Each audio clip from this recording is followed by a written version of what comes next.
Добро утро, скъпи приятели! Днешният ден е особено празничен за мен, за моето семейство. Днес не е просто поредният църковен празник. Днес моята майка е избрала да чества своето име. Денят Успение Богородично. Цялото семейство почитаме този празник с особено смирение и благодарност. Денят, който ние приемаме за денят на любовта на майката. Онази любов, която закриля, която пази.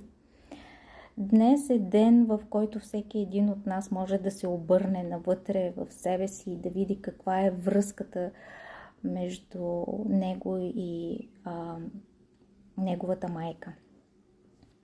Може би между вас има любов, може би между вас има болка, може би между вас има неизказани думи, неразбиране. Може би има любов, която не винаги сте успели да покажете или не винаги сте успели да покажете по начин, по който сте искали.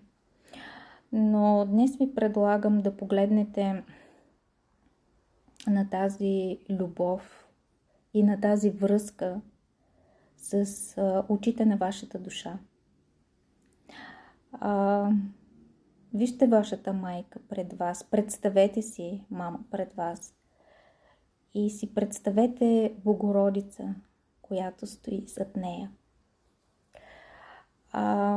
Богородица, майката, която дава без да очаква. Която обича дори когато не разбира какво се случва.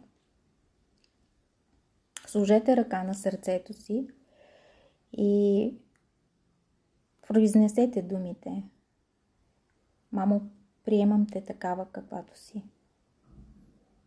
Благодаря ти за живота. Дори да ви е трудно, да произнесете това, направете го.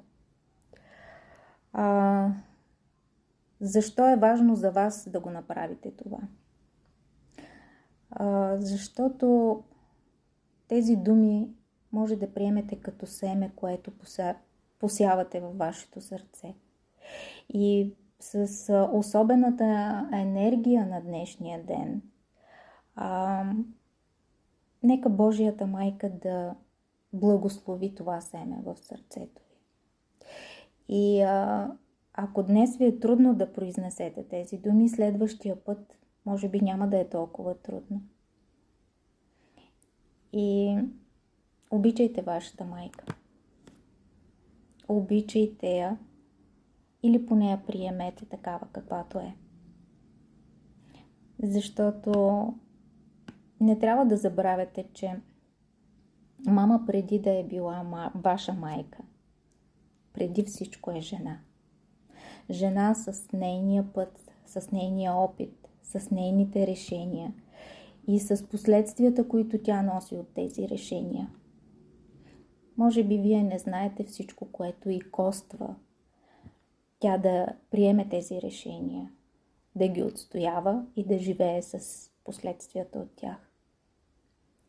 Пожелавам ви денят ви да бъде лек, светъл и благословен от любовта на Божията майка.